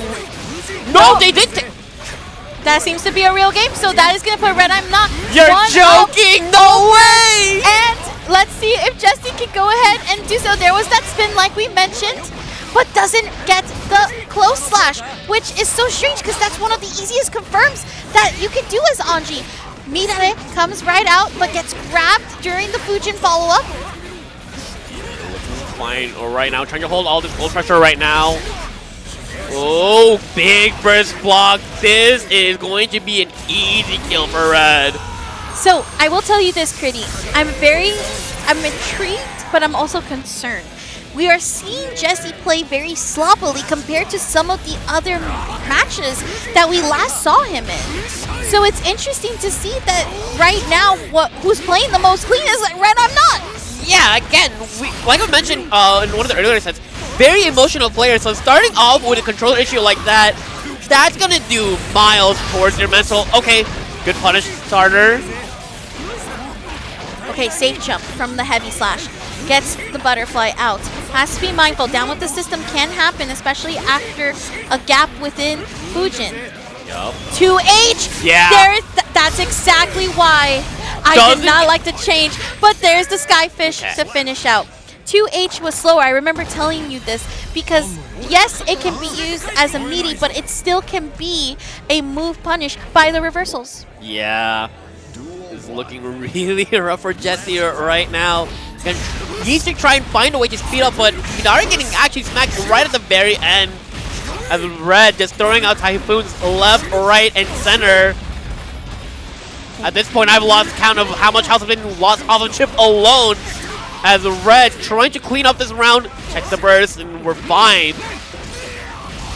It's like Jesse's not even getting a chance to play the game. Dude, he is just struggling to find something to do right now. Immediately goes into the ring, or right off the Again, 2S not connecting. Going for routes that I just don't, I just don't understand. Here we go with Red. I'm not getting the safe jump. Dash cancel into Behemoth Typhoon, using the meter to go ahead and continue the combo. The grab for the fake out. And when you have bar, you can do whatever you want. Absolutely. There's nothing that Jesse can do. A 3-0 victory that I just don't understand. That's not the Jesse we fell in love with earlier in this pool, in this top 8. What happened? I think after just losing that first game like that, any energy that he stored into his body immediately exited him, because that is just really unfortunate. Again, with someone as explosive like Red, you need as much time and as much energy as you can to be able to try and even compete against him. So having a mishap like that is, again, massive drain on your momentum, massive drain on your mental, massive drain on everything else. And you could hear the crowd trying to like amp him up a little bit, especially in that game 3 where, he was starting to look a little bit active in the game, but, just couldn't get anything clean started. So, at the very least, if you're gonna go out winners, at least it is winners final. So, you still got a bit of time to calm down, let yourself watch this next match, study who you're gonna be, and then just make sure, when you sit down, make sure your buttons are set right.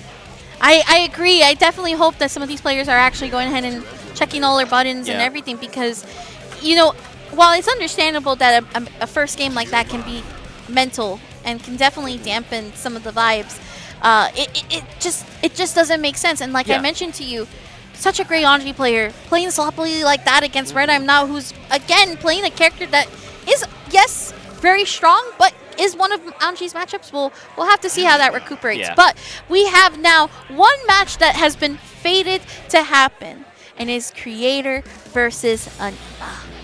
Yeah, I'm pretty sure with the way that the bracket was lined up, I think they were originally supposed to be playing each other in winner semis, but now, better late than never. Going into top 4, Creator, again, very funnies based versus Anima's more explosive playstyle, especially on that Unicall. See how we get it started. All right. Setting up the lasers. This is where Anima is going to be able to really have a lot of fun with this character, because there's not really much reversal options that Creator can do here. But we win back with the burst, and we still get hit by the DP as well too. The slide gets interrupted thanks to the follow-up kicks. Yep, going into that fake meaty drill, thankfully doesn't take the throw, but still taking a lot of damage. As Creator going to get that positive bonus right now. Oh my god, Anima, you got that though?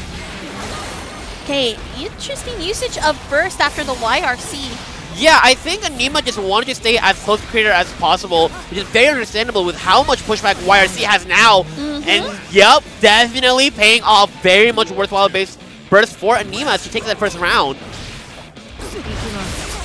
Beautiful DP there in response to the enhanced drill. Just blocks. Has to be careful. Great challenge from Creator in response to Anima's challenge, and that is a counter hit due to the whiff throw. Yeah, getting that party started off with that 5H2. It's going to be super huge. So much meter on Creator's side.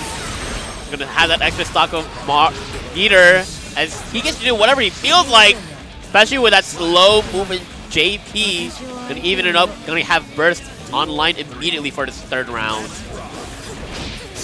Alright, 5K goes for the safe jump and keeps the corner pressure going. and opens up Enima having to go ahead and use the burst, but that is going to lead into the overdrive from Creator to get the wall breaking. Going for a very simple combo into that Sleeper, trying to maximize damage as much as Creator can, but good 6H carry. Oh my god, this is going to be close! And it is enough for Creator to take game 1. Beautifully done there from Creator, who is now up 1-0 against Anima. You know, one thing I will say here is that Creator has maintained this persistence of, I would say, like, just straight every game, stone face, stoic, ready for anything and everything. Yeah, no, he is treating this like business, and he is trying to get in and out as effectively as possible, especially with the block pressure that he has going against Anima right now. Yeah, giving up a little space doesn't matter. He still is very much in control of the situation. Cute wild assault, but Anima is able to fight out finally, able to carry Creator. Okay, using the hard knockdown to go ahead and get the install. Just blocks from Anima, gets the reversal, and the purple RC to get the follow-up right afterwards to kill. Yeah, just enough damage, but definitely that combo was far from over. Anima's still looking pretty good, all things considered. Okay, red wild assault, and that is going to break the wall. Good chunk of damage plus positive bonus is a plus here for Creator, but the low gets it in, and that is going to be another wall carry here. And big damage for Anima. Got the reset in the 2, so now the health is pretty much evened up for Anima to take advantage. Oh my god, easy confirm into that super. Oh my god, you're dead! You're dead. You're just dead. Huh. I think even she's surprised that killed. Like, yeah? Listen, that's Unica. Yeah. Big damage, big buttons, works out every time. Alright, starting off with that enhanced laser. He's able to get away from the heal kick, but I'm gonna pop that burst right away. Stay as close to Nima as possible. Beautiful. We're gonna be able to open up, but unfortunately lands on the other side. The DP comes into play though. And the DP tries to get in close with that Unica Dipper. Doesn't get anything out of that counter hit. Neither does Creator with that 5P, so it's still pretty much even, all things considered. Tries to 6P to Fireball. I'm not sure how I feel about that. Probably was hoping on the hitbox range from that laser, but that's the thing about Unica. She's almost like Ram's hitboxes. Very unstable, very disjointed. And talk about that reversal slide. Tapped us, and that is all Anima wrote for the first round of this third game. Good. Getting, trying to, clean up right, and especially with like how weirdly sloppily they're both playing neutral. Again, just playing outside of that Queen puts in range, trying to start off with that 5P again. Okay, get this big starter, baby. So close right there. Easy wall break. Do we spend a meter? Yes, we do. Big damage and a safe jump, or better said, a safe dash to go straight into the strike throw distance. Now, this is where we come back to the point of Game 3. You want to be able to secure your second point here. You want to set the momentum. Red, Wild Assault for follow-up.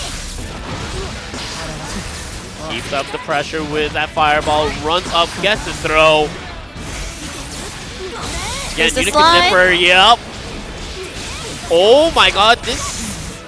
Oh, This the wall might kill. falls. Okay. Okay, no, scaled. Didn't have the super for it. Yeah, I was about to say that. I wasn't sure about how healthy that wall is looking, but one touch will do it. And Anima gets that out with a perfect 2-1 in her favor. Very nicely done there from Anima, showing off. Hopefully with this win off of that third game can really set the tone into where we can see Anima go further inside the bracket. It is going to be Creator's last chance, potential last chance, better said, to stay alive, but there is the punish off of the DP. Yeah, getting that close /starter 2. That's very big for Creator. Ending with that scene. We're trying to maximize damage as much as possible right now. Yeah, Wild Assault not coming out, but doesn't matter. We got that Unica Dipper right there. Extra plus frames right there because of the enhancement. Doesn't matter. Creator just going to go in, just kind of swing on Anima's face right now. Blue RC, there's the counter hit. And just quick mash on the 5P. Easy hit confirm right there.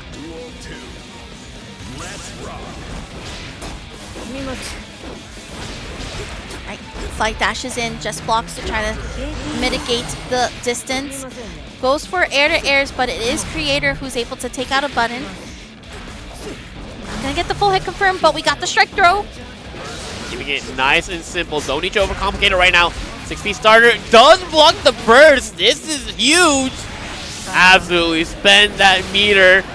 You're gonna be getting your next stock super soon because of positive bonus.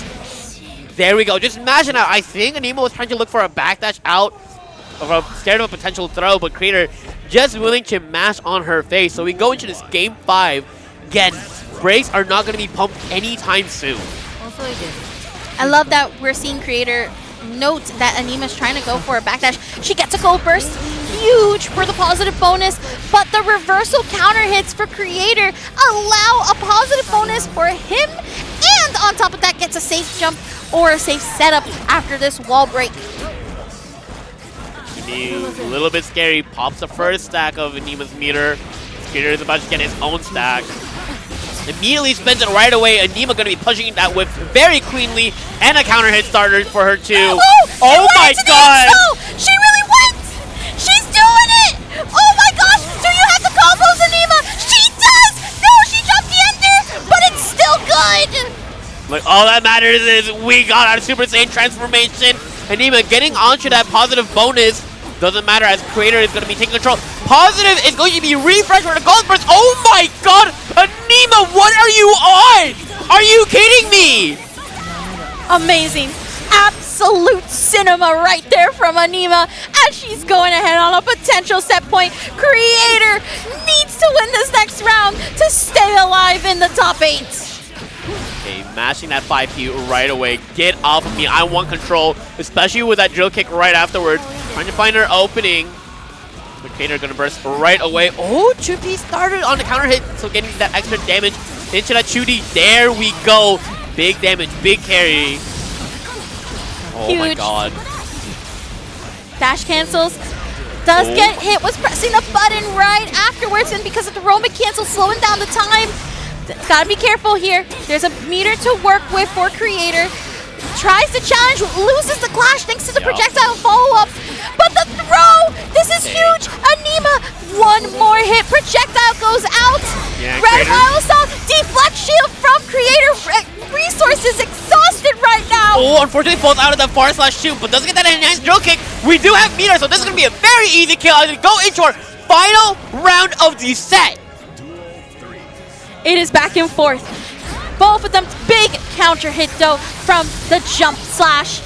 And that is another big hit here for Anima. Doesn't get the connection right afterwards, but the 5P from Creator is going to create some spacing, but another counter hit. And Anima already close to this potential set point once more. Yep, but the Red Wild Assault. Amazing.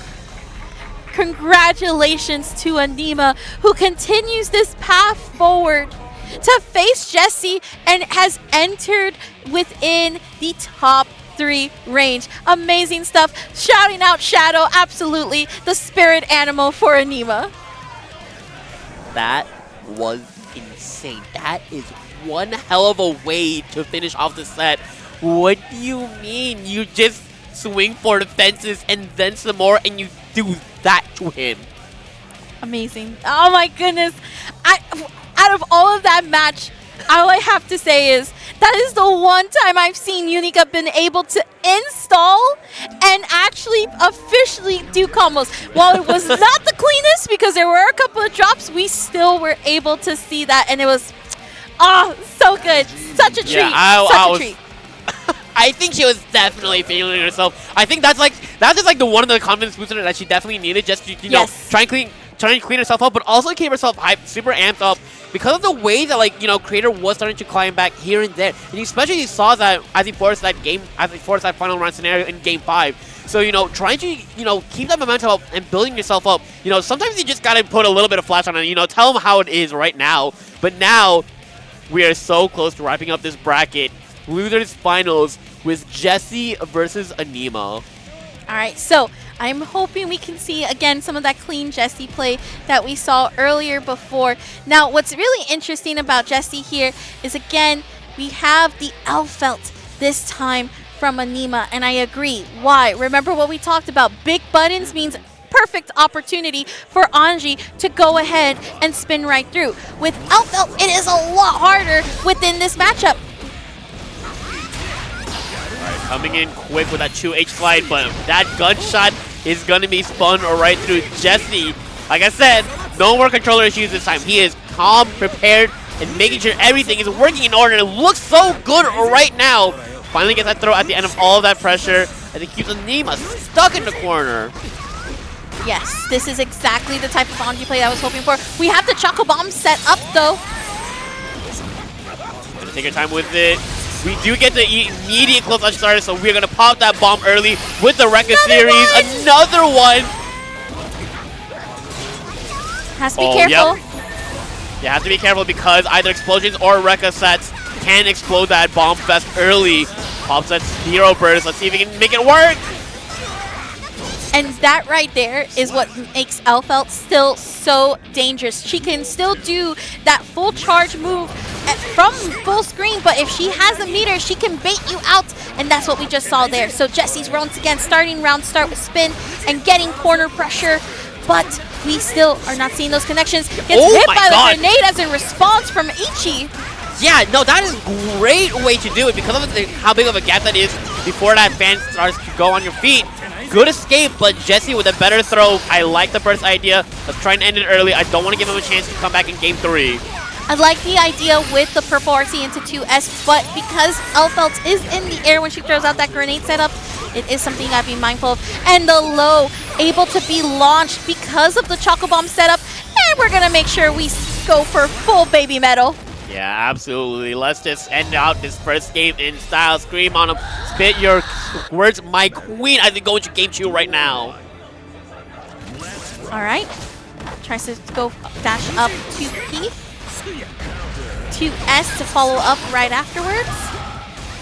But bursting super early in the combo. Very understandable. Also early burst off of that 5H response. Now it's going to be just pure scrap. I like it. Yeah, doing 2H into gunshot, that is the greatest way because if you try and go into Rekka or Grenade, you are asking to get 6P after 2H. YRC, great pushback. This is one of those reasons why, like, you could see the positiveness of YRC going for that pushback. You're not supposed to press right after that. You able to see that right there. Anima was able to whip punish, but still has enough help to work with here. YRC gonna use the Rekka in that sense. And a counter hit to follow up right after. Yeah, just shooting the gun back and forth, trying to see if Jessie was going to try and go for that spin, and again, baited beautifully as she comes in with that Charlotte Express. Oh my god. There's the overhead right after to follow up in the Rekka backdash, but still not going to be able to catch up.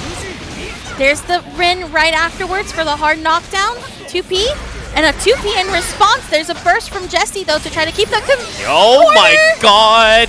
Even if this doesn't kill, we have an extra stock just to make sure. And there we go. Anima putting herself up 2-0 right now. Anima is 100% in her zone. She is strong. She is ready. She is absolutely cooking tonight. Absolutely. Again, after playing as hot as she did versus Creator, no surprise that the gas is still on, burning in her soul as she's trying to get it in. Jessie with that early burst. Great reaction. Called out Ichi in that very moment. Doesn't go ahead and spend the RC. Instead, gonna just build up more meter to create more opportunity like this one right here. Kinda scuffing up the combo after the wild assault. Doesn't matter. We're gonna get that wall stick and the super. See you later. Go into our final round for Anima to qualify into Grand Finals. Double 2P. And already a huge pickup. By the way, she's already on potential set point. This Absolutely. blink in a single minute, and it's already all over. And she's going to be able to continue this pressure. Jessie just about getting burst very soon. Has it now. 2K2D, but forget it. You're locked out. You're going to have to hold that. Yup. Oh, doesn't break the wall, which is really huge for Anima. Keeps the pressure up, but finally the burst is spent. Jessie has a lot of work. Never mind. A 3-0 and a fist bump is all that we're gonna say. As Anima makes it into grand finals. Ready? Actually, I don't think she's ready to fight Red. Anima saying, go home. We're not trying to do this here. Let me take this tournament. But this is the adrenaline. This is the momentum that she needs for sure. Congratulations, though, to Jessie for getting top 3 right there. And again, fantastic Anji play for sure. Now Anima heading to the grand final set to go ahead and face Red I'm Not. Yeah, this is gonna be, again, high-paced, high-octane action, but it's Gold Lewis. You are gonna really have to take your time, again, navigating through all of his huge hitboxes. And again, Red's neutral, Red's spacing, absolutely phenomenal. Yes. Their movement and their, like, just awareness is very clean. So, again, very, very typical Florida finale, as most people are probably accustomed to. So, you know, not to discount the Nemo, but it's either going to be a 3-0 or a Game 10 set. I'm calling it. Okay. Very intriguing that you say that. I do agree with you. This can go either way. I will say, though, the question here is what Anima is planning to go as, right? Are we going to see the Unica, or are we going to go ahead and see the Elfelt again? Yes. I think that's the main question that I'm curious. Now, I will say, if we see the Unica, it'll be interesting because those are still 2 big button characters, right? But if we see the Elfelt, I feel like that's the better matchup because of you're going to be able to have a more quicker opportunity than having to rely on those slower big buttons. Yeah. It really is like, do you want to have a DP or not in this matchup? And I think like, especially with like the character choices that Anima has in her pockets, like it is very interesting to see what is she going to be valuing more. Like, do you want to have like a reversal as well as an actually pretty solid projectile, or do you want to just have the record series, you know, keep them guessing, have some pretty still solid movement overall? And for once, we are letting the intros rock. I think she just needs time to get a quick sip of water because, Lord, like I said, it's either going to be a blowout or we're going to be here for a while. I agree. And you know what? It's just a reminder when you're in competitions and tournaments, take that minute. Allow these intros to play. There's a reason why some of them can be long. Cough, cough, like Lucy. All right, here we go. Already there. Yep. Started off with the grenade. You're going to get yeeted out of it for sure. Look, this is the first game of a potential 10-game series. You might as well be belligerent to see where we are mentally-wise right now. And I get it. Trying to go for that full-screen Charlotte Express as the Nemo is going to put Red into the corner. That's the first burst, or rather second burst being used. That means Red I'm Not empty on the burst gauge. Oh, hello. Yeah, I think she was trying to go for a wild assault that she didn't have, but Red finally coming in. Big ult damage with the big man and the big coffin and the big gun. This should break the wall. Yes, it's done! Holy! Good RC. Not close enough to connect the Roman cancel. Yeah, very unfortunate and awkward way to end it, but you know what? Red is going to take it to the bank, cash it out. Going to try and figure out how he's going to get into all these gunshots that Alpha is throwing in his face. Okay. Try to spend some meter to get this triple Behemoth Tycoon. Oh, all right. Big pickup. Yeah, finds Fire Slash into that double Typhoon. Hello, overhead. Scooper over. Which side we going? Check this counter hit starter, like I said. It might be a blowout. It might go to game 10, but right now, Red trying to calm himself right now, despite winning game 1 in a very emphatic fashion. All right. Taking some deep breaths here. I did like the Elfelt pick. I still think it's one that we should still stick with. But it comes down to there's these connects that we need to be making a little bit more often. Let's not be so as aggressive, but rather respond with punish. Be able to take advantage of some of the longer range that Elfelt has. All right, Skyfish going through. No, it's super leveled up, so Nima has to get way the hell out of there. Willing to go into danger time just to make sure she doesn't get, you know, bamboozled by all of Gold Love's damage, but hey, we're finally in. Does get the cross off grenade toss. But Red still trying to find their one opening. That's all they need. There it goes. You called it. That one opening is indeed what all they need. Skyfish with the reversal. Yup. And we have an extra stock of meter. So we're going to be getting this full corner carry. Make it down as Anima takes the first round of game 2.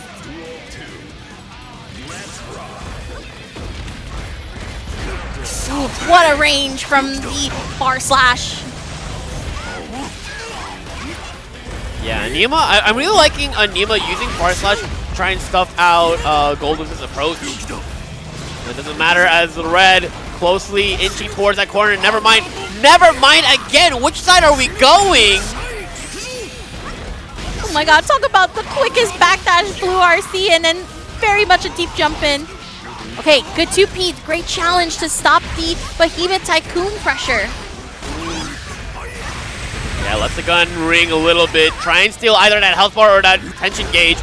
But a big 5H coming out from Anima. Doesn't matter. She has Chi stocks, make it 1. Oh no! My god. We're gonna spend it. Yup. It's gonna be close. Not enough. His guts. Goldluz's guts came in clutch. White Wild Assault. You have to be careful here. Yup. Be careful about that FD. You don't want to get chipped out like a moron. No! With Red, I am not staying alive as we go into the final round for game 2. Look, Goldluz has a big gun. They are gonna let it ring, but a big 6P off against that Air Typhoon. As Anima trying to find their way back in to try and pressure Red. Okay, dash cancels into Behemoth Typhoon. 2K, Behemoth, deflect shield. The Skyfish almost got counter-hitted by that, but it was okay. Yup. Okay, finally gets the cross up off the grenade toss. As Anima trying to find another way to open up Red. Okay, big backdash, but 5H not quite that far reaching. There we go. Down with the system! Yup, just level 1, but hey, close enough to get that drone. Oh my god, we are swinging for defenses. Never mind, just getting that enhanced Skyfish coming out. Oh my god! Not quite enough for death. The blocked YRC! And Red, I am not up 2-0 right now. They came in clutch at the end. Again, not forcing the interaction too much. Just making sure to take their sweet time. As now they are up 2-0 into the set. I think we're back in character select. Looks like we're getting that Unica. And I am not surprised to see how... Abba? Don't. Wait. Do not. Don't even. Listen, Abba got nerfed in this patch. Another loser. I was going to say, let's not go for the low tier right now. We got to take it back. We got to set that momentum that you got, Anima, before you got to Grand Finals. We got to keep it going, and I like the choice, like you mentioned, to Unica. Yeah. No, like I said, the Unica has been super hot, so, you know, you might as well use it in the final hour. But again, Red just starting off super hot. More than 50% taken from Anima's health bar. Skyfish is going to be falling in, coming in clutch as we keep this corner pressure. Okay, chest blocks. The counter hit. Oh no! My god, 3 clean Typhoons. And like I said, it could be a game 10, or we could get a blowout as Red is looking for this 3-0 and a handshake. And that is one way to get to that step. Oh no, wall is broken. 1 score. That's 60% health gone from Anima. Purple RC to keep that pressure Oh going. my god! It's done! It's done!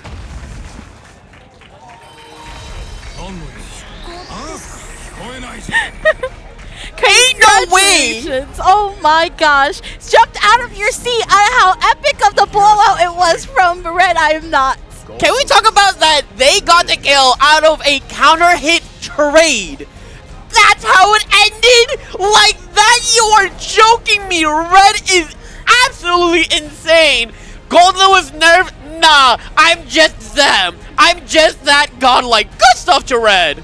Very good stuff. And with that, Red I Am Not is this year's CFFO full Grand Finals champion of Guilty Gear Strive with the gold, Lewis. Congratulations to, of course, our entire top 8 for not only making it, but also for definitely competing out. And here is the full bracket, so let's read it down the road. So Red I Am Not in first place, Anima second, Jesse in third, Creator in fourth. Fifth place, we have Tomes and Scambolini. And then in seventh, we have Clover Dragon and Akash. Talk about a run, though, for Anima. Absolutely, especially with how close winner's quarters was for them, and then losing it in the final hour just to climb all the way back into the grand finals. You know, a couple of close calls here and there. Like you see in losers, quarters and semis being Game 5 last round sets as well. Yep. So, you know, very good to Anima and just keeping herself super composed throughout the entire set. 100%. And what an amazing end to our Guilty Gear Strive portion. But heads up, it doesn't stop here. The party doesn't stop, as we like to say here in Florida. So make sure to keep on tuning in. We have plenty of more games happening. And once again, Critty, it was an amazing time to be commentating with you. Viewer from TikTok and commentating. That's insane right here. That's like my first. This one's definitely a first. So thank you so much. I hope you had a great time. And any final words? Guilty Gear is awesome. Like, stop the dooming. Go to a local. Go to a regional. Play the game offline. I swear to God, this game is good. It's still good. I promise. Absolutely. Thank you so much, everyone, for tuning in. And be sure to tune in for the next game right after this.